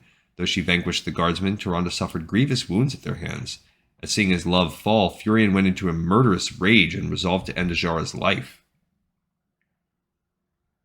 That doesn't happen. As the battle raged inside and outside the temple, Illidan appeared from the shadows near the shores of the Great Well. Producing a set of specially crafted vials, Illidan knelt and filled each with the well's shimmering waters. Convinced that the demons would crush the Night Elf civilization, he planned to steal the sacred waters and keep their energies for himself. The ensuing battle between Furion and Azara threw the Highborn's carefully crafted spellwork into chaos. The unstable vortex within the well's depths finally exploded and ignited a catastrophic chain of events that would sunder the world forever. The massive explosion rocked the temple to its foundations and sent massive quakes rippling through the tortured earth. As the horrific battle between the Legion and the Night Elves' allies raged around and above the ruined capital city, the surging Well of Eternity buckled in upon itself and collapsed. The resultant catastrophic explosion shattered the earth and blotted out the skies. Mount Hyjal and Illidan's gift. As the aftershocks from the well's implosion rattled the bones of the world, the seas rushed in to fill the gaping wound left in the earth. Nearly 80% of Kalimdor's landmass had been blasted apart, leaving only a handful of separate continents surrounding the new raging sea. At the center of the new sea, where the Well of Eternity once stood, was a tumultuous storm of tidal fury and chaotic energies. This terrible scar, known as the Maelstrom, would never cease its furious spinning. It would remain a constant reminder of the terrible catastrophe and the utopian era that had been lost forever. The few Night Elves that survived the horrific explosion rallied together on crudely made crafts and slowly made their way to the only landmass in sight. Somehow, by the graces of Elune, Furion, Tyrande, and Cenarius had survived the Great Sundering. The weary heroes agreed to lead their fellow survivors and establish a new home for their people. As they journeyed in silence, they surveyed the wreckage of their world and realized that their passions had wrought the destruction all around them. Though Sargeras and his legion had been ripped from the world by the well's destruction, Furion and his companions were left to ponder the terrible cost of victory. It was clear that Azara and her elite highborn followers had been smashed to the bottom of the raging sea. Still, there were many highborn amongst the survivors who made their way to the shores of the new land. Though Furion mistrusted the highborn's motivations, he was satisfied that they could cause no real mischief without the well's energies. As the weary mass of Night Elves landed upon the shores of the new land, they found that the holy mountain Hyjal had survived the catastrophe. Seeking to establish a new home for themselves, Furion and the Night Elves climbed the slopes of Hyjal and reached its windswept summit. As they descended into the wooded bowl nestled between the mountain's enormous peaks, they found a small, tranquil lake. To their horror, they found that the lake's waters had been fouled by magic. Illidan, having survived the Sundering as well, had reached Hyjal's summit long before Furion and the Night Elves. In his mad bid to maintain the flows of magic in the world, Illidan had poured his vials containing the precious waters from the Well of Eternity into the mountain lake. The well's potent energies quickly ignited and coalesced into a new Well of Eternity. The exultant Illidan, believing that the new well was a gift to future generations, was shocked when Furion hunted him down. Furion explained to his brother that magic was innately chaotic and that its use would inevitably lead to widespread corruption and strife. Still, Illidan refused to relinquish his magical powers. Knowing full well where Illidan's treacherous schemes would eventually lead, Furion decided to deal with his power-crazed brother once and for all. With Cenarius' help, Furion sealed Illidan within a vast underground chamber to remain chained and powerless until the end of time. Concerned that destroying the new well might bring about an even greater catastrophe, the Night Elves resolved to leave it be. However, Furion declared that they would never practice the arts of magic again. Under Cenarius' watchful eye, they began to study the ancient arts of druidism that would enable them to heal the ravaged earth and regrow their beloved forests at the base of Mount Hyjal. The World Tree and the Emerald Dream. For many years, the Night Elves worked tirelessly to rebuild what they could of their ancient homeland. Leaving their broken temples and roads to be overgrown, they constructed their new homes amidst the verdant trees and shadowed hills at Hyjal's base. In time, the dragons that had survived the Great Sundering came forth from their secret abodes. Alexstrasza the Red, Ysera the Green, and Nosdormu the Bronze descended upon the druids' tranquil glades and surveyed the fruits of the Night Elves' labors. Furion, who had become an archdruid of immense power, greeted the mighty dragons and told them about the creation of the new Well of Eternity. The great dragons were alarmed to hear the dark news and speculated that as long as the well remained, the Legion might one day return and assault the world again. So I think it's interesting that maybe this is why we had to explain away why Malygos, and we already know why Deathwing are not there. Furion and the three dragons made a pact to keep the well safe and ensure that the agents of the Burning Legion would never find their way back into the world. Alexstrasza the Life-Giver placed a single enchanted acorn within the heart of the Well of Eternity. The acorn, activated by the potent magical waters, sprung to life as a colossal tree. The mighty tree's roots grew from the well's waters, and its verdant canopy seemed to scrape the roof of the sky. The immense tree would be an everlasting symbol of the Night Elves' bond with nature, and its life-giving energies would extend out to heal the rest of the world over time. The Night Elves named their world tree Nordrassil, which meant Crown of the Heavens in their native tongue. Nosdormu the Timeless placed an enchantment upon the world tree that ensured that as long as the colossal tree stood, the Night Elves would never age or fall prey to sickness or disease. Ysera the Dreamer also placed an enchantment upon the world tree by linking it to her own realm, the ethereal dimension known as the Emerald Dream. The Emerald Dream, a vast, ever-changing spirit world, existed outside the boundaries of the physical world. From the dream, Ysera regulated the ebb and flow of nature and the evolutionary path of the world itself. The Night Elf druids, including Furion himself, were bound to the dream through the World Tree. As part of the mystical pact, the druids agreed to sleep for centuries at a time so that their spirits could roam the infinite paths of Ysera's dreamways. Though the druids were wary of losing so many years of their lives to hibernation, they selflessly agreed to uphold their bargain with Ysera. It's crazy how so much of this has passed, and now we're almost done with their lore, and we don't even really understand why they are in this game. Exile of the High Elves. As the centuries passed, the Night Elves' new society grew strong and expanded throughout the budding forests that they came to call Ashenvale. Many of the creatures and species that were abundant before the Great Sundering, such as furbolgs and quillboars, reappeared and flourished in the land. Under the Druids' benevolent leadership, the Night Elves enjoyed an era of unprecedented peace and tranquility under the stars. However, many of the original Highborn survivors grew restless. Like Illidan before them, they fell victim to the withdrawal that came from the loss of their coveted magics. They were tempted once again to tap the energies of the Well of Eternity and exult in their magical practices. Dathramar, the brash, outspoken leader of the Highborn, began to mock the Druids publicly, calling them cowards for refusing to wield the magic that was theirs by right. Furion and the Druids chafed of Dathramar's arguments and warned the Highborn that any use of magic would be punishable by death. In their insolence, Dathramar and his followers unleashed a terrible magical storm upon Ashenvale in an ill-fated attempt to convince the Druids to rescind their law. The Druids, unable to bring themselves to slaughter so many of their kin, decided to exile the reckless Highborn from their lands. Dathramar and his followers, glad to be rid of their conservative cousins at last, boarded a number of specially crafted ships and set sail upon the seas. Though none of them knew what awaited them beyond the waters of the raging maelstrom, they were eager to establish their own homeland where they could practice their coveted magics with impunity. The Highborn, or Quel'Darai, as Azshara had named them in ages past, would eventually set shore upon the eastern land men would call Lordaeron. They planned to build their own magical kingdom, Quel'Thalas, and reject the Night Elves' precepts of moon worship and nocturnal activity. After, they would be known only as the High Elves, and that's how the elves got to that land, which we knew. The Sentinels and the Long Vigil, again from Chronicles. With the departure of their wayward cousins, the Night Elves turned their attention back to the safekeeping of their enchanted homeland. The Druids, sensing their time of hibernation nearing once again, prepared to sleep and leave their beloved ones and families behind. Tyrande, who had become the first priestess of Elune, asked her love Furion not to leave her for Ysera's emerald dream, but Furion, honor-bound to enter the changing dreamways, bid the priestess goodbye and swore that they would never be apart so long as they held true to their love. Like, honey, I'm going to be apart. I'm going to be away for hundreds of years, but we're not truly apart if we love each other. Tyrande, left alone to protect Kalimdor from the dangers of the New World, assembled a powerful fighting force from amongst her Night Elf sisters. The fearless, highly trained warrior women who pledged themselves to Kalimdor's defense became known as the Sentinels. Though they preferred to patrol the shadowy forest of Ashenvale alone, they had many allies upon which they could call in times of urgency. The demigod Cenarius remained nearby in the moonglades of Mount Hyjal.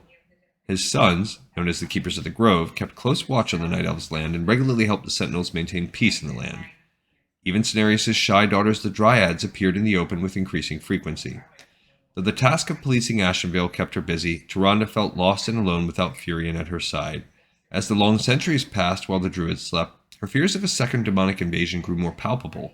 She could not shake the unnerving feeling that perhaps the Burning Legion was still out there, beyond the great dark of the sky, plotting its revenge upon the Night Elves with the world of Azeroth. Okay, so the various Night Elf heroes we have are the Keepers of the Grove, which is basically like the demigods. So these are the sons of Cenarius. So these are like the weird centaur type things. They have Entangling Roots, Forces of Nature, Thorn's Aura. I don't think we really get that. And Tranquility. So these are druids. We're getting druid powers. Priestesses of the New Moons get Shadow Meld. That's actually a Night Elf racial. Scout, they send an owl out. Kind of like more like a hunter move. Searing Arrows. Oh, and these are hunters. So these priestesses, Searing Arrows, they create Dreadful Volleys, True Shot Aura, and Starfall. So these are like a mixture of hunter powers and druid powers. Demon Hunters, that's cool. So that won't come until Legion, but we have that here. Evasion, that's actually a rogue power. Immolation is Demon Hunter. Mana Burn, kind of like that power that they have. Metamorphosis. So these are Demon Hunter powers. So they save them for then. Night Elf units, they're Wisps, which that's actually the dead form. Detonate, no. Renew is healing powers, so that's sort of a druid power again. There are basic archers that have Shadow Meld racial. Huntresses, Shadow Meld. And Sentinel. So that those are hunter moves. Dryads have Abolish Magic and Magic Immunity. What?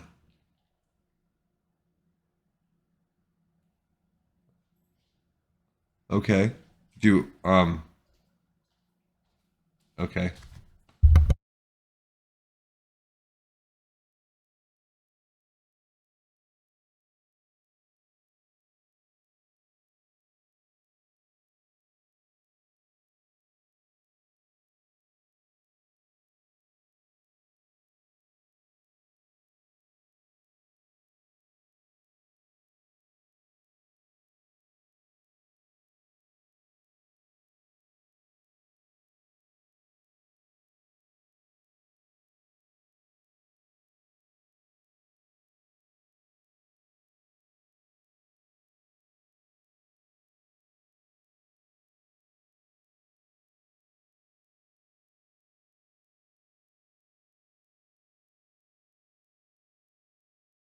Hey, greetings, everybody. All right, so what may just be a small little blurb for you. As you could tell, there was a couple things. My daughter called.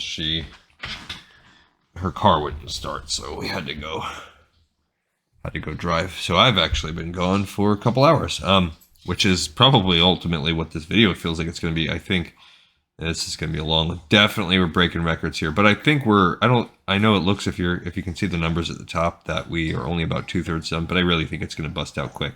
So we were looking at the Night Elf things. Again, this says, let's see, the Huntress has Sentinel. That's like that eagle-eyed thing that the hunters have.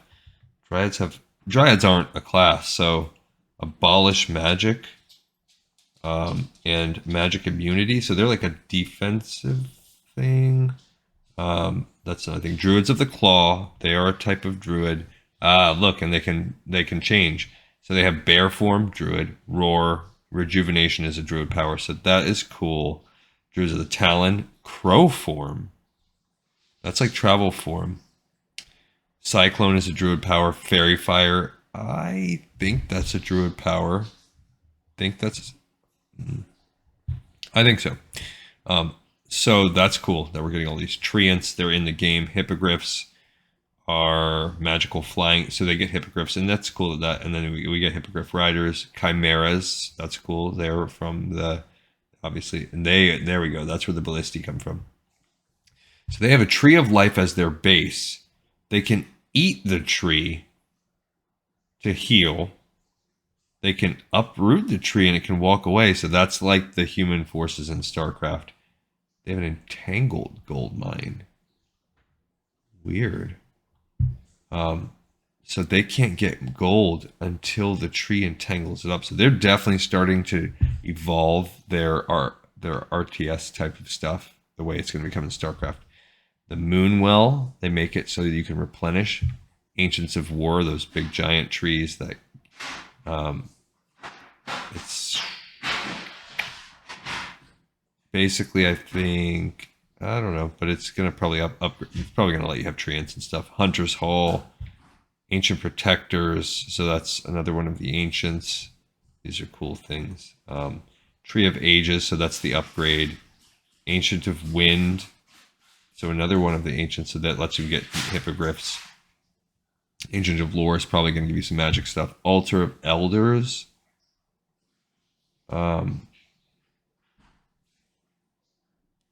Like maybe that's how the resurrection happens. The Tree of Eternity is the max one. Chimera wrist lets you fly chimeras. All right, we got some maps. So this is Lordimir Lake with Fenris Isle. This would be Silver Pine over there. Capital City, which becomes the Undercity. Tristful Glades. Brill. Now, this obviously gets shifted over here a little bit. Alterac Ruins is actually, it does stay right there. Anderhall is right here-ish. Now, Hearthglen gets moved up, I want to say, like into a northern area over here. So I think Hearthglen moves. Mardenhold Keep, not sure. Honestly, I can't remember. That leads to Quel'Thalas. It's still kind of like that. Stratholme is up there. So I think this is all shifted over. Like this stuff is more up on top of this. So they've kind of distorted the map in the eastern and western Plaguelands. Strawnbrod, I don't know. I can't remember. There's just some orc village there. Internment camps. There's Durnhold and Stromgard. So I think it's not, I don't think this is so much as a river as there's a sea down here.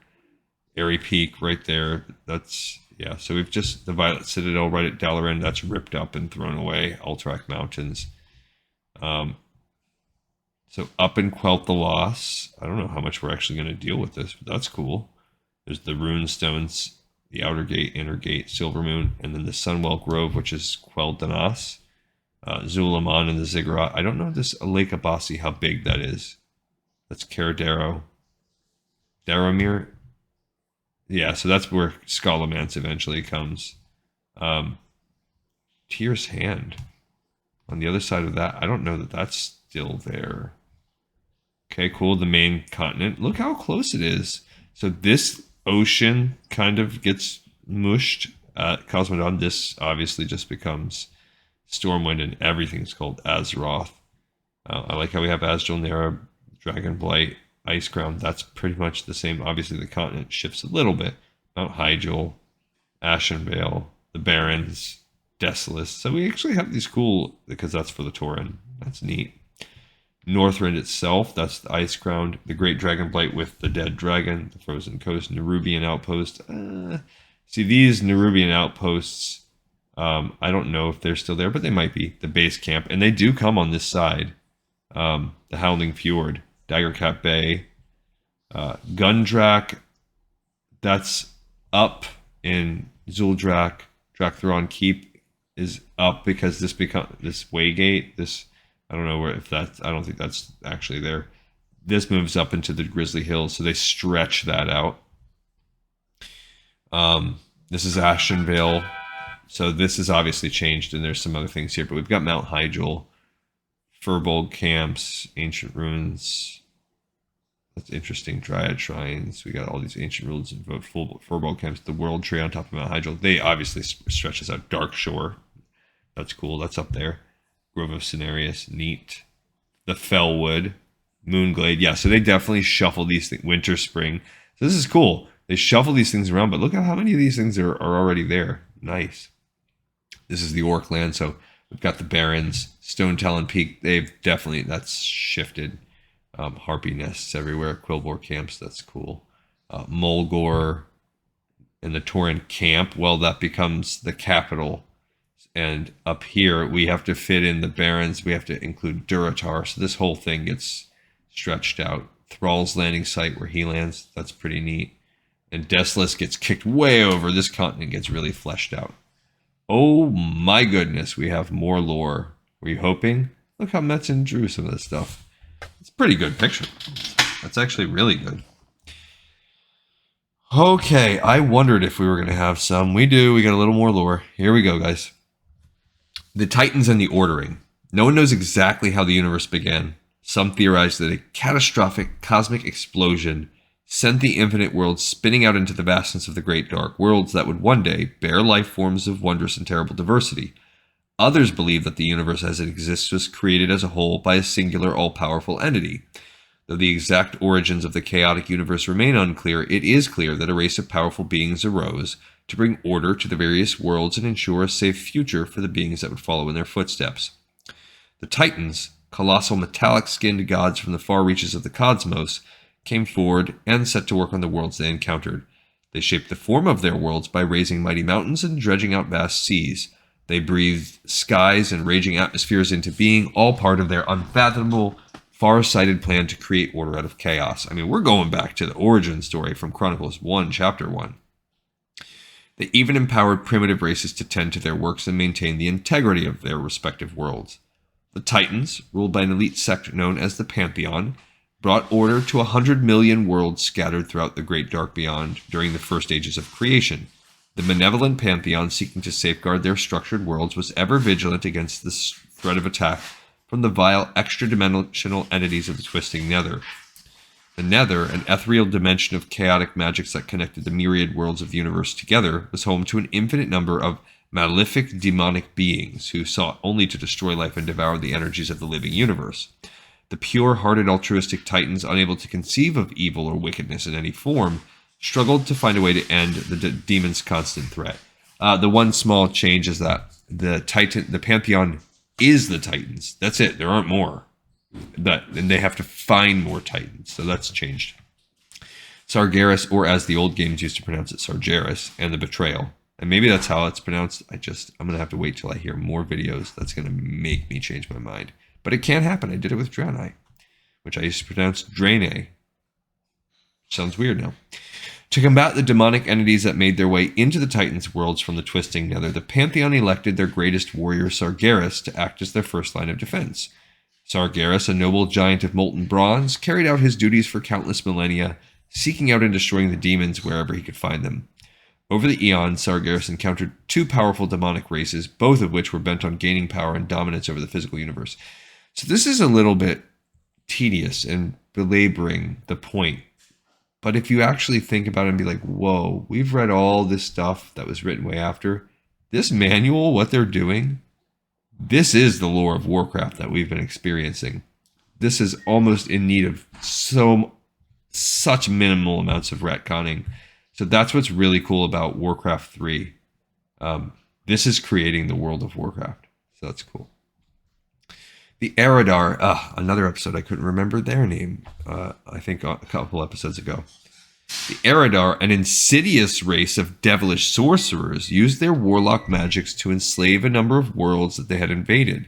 The indigenous races of those worlds were mutated by the Eridar's chaotic powers and turned into demons themselves.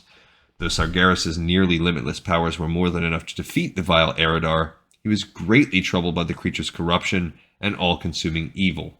Unable to fathom such depravity and spite, the great titan slipped into a brooding depression. Despite his growing unease, Sargeras sought to rid the universe of the warlocks for all time, by trapping them within a vacuous corner of the twisting nether. So obviously that has changed a little bit. The Eridar are corrupted by Sargeras, but he was depressed and everything by the demons. So that's a big change, but a big retcon. As his confusion and depression deepened, Sargeras was forced to contend with another group intent on disrupting the Titan's order. The Nathrazim, a dark race of vampiric demons also known as Dreadlords, set out to conquer a populated world by possessing its inhabitants and turning them to the shadow. The nefarious, scheming Dreadlords had turned whole nations against one another by manipulating them through unthinking hatred and mistrust. Though Sargeras defeated the Nathrazim easily, their corruption affected him deeply. The noble Sargeras, unable to process the raging doubt and despair that overwhelmed his senses, lost all faith in not only his mission, but the Titan's vision of an order universe as well. Sargeras began to believe that the concept of order itself was folly, and that chaos and depravity were the only absolutes within the dark, lonely universe. That's not quite true. Though his fellow Titans tried to persuade him of his error and console his raging emotions, he disregarded their theories as delusional. Storming from their ranks forever, Sargeras set out to find his own place in the universe. Though the Pantheon was sorrowful for his departure, they would never believe just how far their lost brother would go. Yeah, in reality, he doesn't believe in chaos. He thinks the only way to defeat it is by killing everything. The ultimate order. As Sargeras' madness consumed the last vestiges of his noble spirit, he began to rationalize that the Titans were truly responsible for creation's failure. Deciding at last to undo their works throughout the universe, he set out to form an unstoppable army that would set the physical universe to flame. So that's not it either. Even Sargeras' titanic form distorted from the corruption that plagued his once noble heart. His eyes, hair, and beard erupted in flames, and his bronze metallic skin split open to reveal an endless furnace of hate and flame. In his madness, Sargeras shattered the prisons of the Eridar and the Nathrazim and set the vile demons free. The cunning demons, bowing before the Dark Titan's vast rage and power, offered themselves to him and swore to serve him in whatever malicious way they could. From the ranks of the powerful Eridar, Sargeras chose 2 champions to lead his demonic army of destruction. Kil'jaeden the Deceiver was chosen to seek out the darkest races in the universe and lure them to Sargeras' shadow. The second champion, Archimonde the Defiler, was chosen to lead Sargeras' vast armies into battle against any who would stand against the Dark Titan's will. Kil'jaeden's first move was to enslave the vampiric Dreadlords under his terrible power. The Dreadlords, serving as his elite guard and agents throughout the universe, took pleasure in their work by locating primitive races for their master to corrupt and bring into the fold. First amongst the Dreadlords was Tichondrius the Darkener. Tichondrius served Kil'jaeden as the perfect soldier and agreed to promote Sargeras' burning will to all the dark corners of the universe. And they're kind of like double agents, the Dreadlords. The mighty Archimonde also empowered agents of his own. Calling upon the malefic Pit Lords and their barbarous leader Manaroth, he hoped to forge a fighting elite that would scour creation of all life. Sargeras, seeing that his armies were amassed and ready to follow his every command, launched his raging forces into the vastness of the Great Dark. He referred to his growing army as the Burning Legion. To this date, it is still unclear as to how many worlds they consumed and burned on their unholy crusade across the universe. That tracks.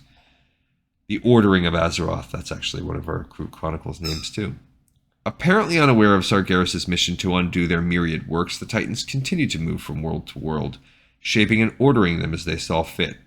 Along their journey, they came across a small world that its inhabitants would later name Azeroth. There you go, they're calling the world Azeroth. As the Titans made their way across the chaotic primordial landscape, they encountered a number of hostile elemental beings. The elementals, worshipping a race of unfathomable evil beings known only as the Old Gods, vowed to drive the Titans back and keep their world inviolate from the invaders' metallic touch. The Pantheon, troubled by the Old Gods' penchant for evil, sent their forces to make war upon the elementals and their dark masters. Though the elementals fought and raged, their powers could not stop the mighty Titans. The Pantheon shattered the Old Gods' citadels and chained the 5 evil beings far beneath the surface of the world. Without the Old Gods' power to keep their raging spears bound to the physical world, the elementals dissipated and bled back into the earth itself.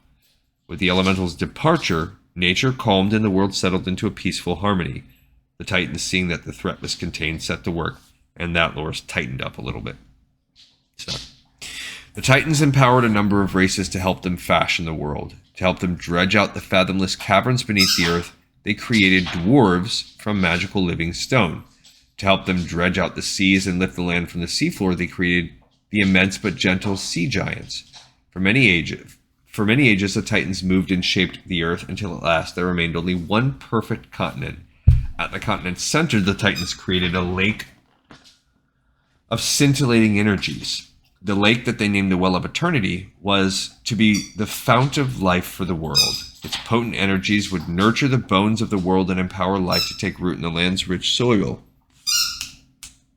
Over time, plants, trees, monsters, and creatures of every kind began to thrive on the primordial continent. As twilight fell on the final day of their labors, the Titans named the continent Kalimdor, land of starlight. Satisfied that the small world had been ordered and that their work was done, the Titans prepared to leave Azeroth behind. Yet before they departed, they decided to empower the greatest newborn species of the world to watch over Kalimdor should any force ever threaten its perfect tranquility. Each remaining member of the Pantheon imbued a portion of its power to the 5 great dragons awoken in that mythic age. Alexstrasza the Lifebinder, Malygos the Spellweaver, Ysera the Dreamer, Nosdormu the Timeless, and Neltharion the Earth Warder were all empowered by the Titans' vast powers and charged with the world's defense. Yeah, so we have them, and they haven't explained where the other 2 dragons went. Maybe he already knew. With the dragons prepared to safeguard their creation, the Titans left Azeroth behind forever. Unfortunately for them and the small newborn world they had shaped, it was only a matter of time before Sargeras learned of its existence. Alright, so we have demon units. They have Fellhounds. So it looks like they're anti-wizards. They have the Warlocks, the Eridars. So that's cool. They have the Doom Guard. Monstrous fiery warriors with magic defense. So their pit lords are gigantic. Infernals, they fall as flame. I mean, we know what they all are. They're all the same as they are now here. And they don't really talk about what they do in the game, but I'm guessing we're going to have to fight them. Okay, we have a generic bestiary too. Just like from Warcraft, Orcs and Humans. There's bandits. There are blue dragons by Malygos. It said Deathwing. Here they say Deathwing destroyed them, but there are a few left up north. So maybe they're neutral and they can be fought. There are red dragons still. They hate the black dragons. There are fallen priests. So they're like evil, almost like shadow priests. There are ghosts, gnolls, which we talked about from the Gnoll War. Golems. Oh, the automatons around Dalaran. Little kobolds, so this is new. Murlocs are finally in the game. It says they're actually a very ancient race. They've steadily been moving from the ocean to freshwater. It doesn't really say much about where they come from, except that they're very ancient. Interesting. The Nerubians, which we've talked about. Ogres, we know tons about. Revenants. So they're revenants, but they're outside of Ner'zhul's control. Interesting. Forest trolls. We are going to meet them. Maybe they're like neutral trolls. Ice trolls up north. The Wendigo. Just general wizards. Renegades. Generally wolves. There are also some creatures. That's the creatures of Lordaeron and Northrend. Kalimdor has its own. Corrupted treants. Black dragons you're going to have to fight. Green dragons, that's cool. The Centaur, who the Tauren hate. Furbolgs, I think, in Ashenvale, and they've started to... You might have to fight some. Stone Talon has the Harpies. So this is all things that are in WoW. Salamanders? It says they're like the Kodos, underground. There's the Kodos, which we talked about. Mutant Murlocs. Whoa. Okay. Owlbears. So that's neat too. which are basically the wildkin. Do they call them wildkin? It says they're beloved. Who knows? Quillbores. Sludge beasts. So they're like slimes. Spiders, they're from previous games. The satyrs. See, it talks about they practiced from before the War of the Ancients. They're magically corrupted night elves. So this is, I really want to know what comes first, because did that come first? But I think this came first. That they added that in there, and that are seeds of how they created further lore. Vultures flying around. Okay, so there's Antonidas, 71-year-old human archmage. So he's going to be one of your heroes. Archimond, unknown age, Eridar overlord for the Burning Legion. I'm just skimming to see if there's anything we really need to know. Cairn, so he's finally introduced as the chieftain of the Bloodhoof tribe. 99 years old, so we're establishing that Tauren live longer than humans. He's old too. They're saying he's old. Grom, 46-year-old.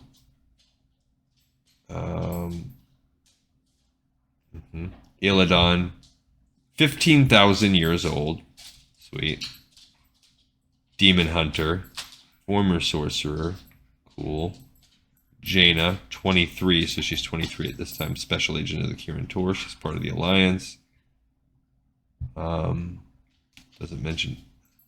Let's talk about Arthas. Kel'Thuzad, 58-year member of the Scourge, but he's human. He leads the Cult of the Damned.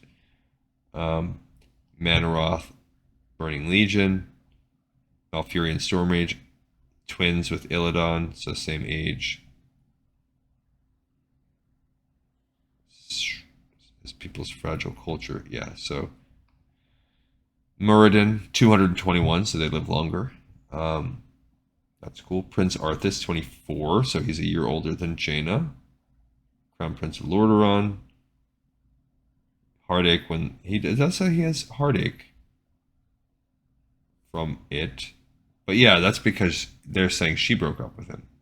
Loves Uther. Thrall, he's 24, same age, pretty neat. How he became a shaman. Tichondrius, unknown. Tyrande, oh, she's younger. She's over 1,000 years younger than the two of them. Uther, 64, so he's already old. I didn't realize he was that old. Because they portrayed him as young when he became a paladin, but I guess not. He would have to be like in his 40s, even back then. Huh. And that's it. We finished the manual. Holy cow. All right, guys. This episode is in the pipe 5x5.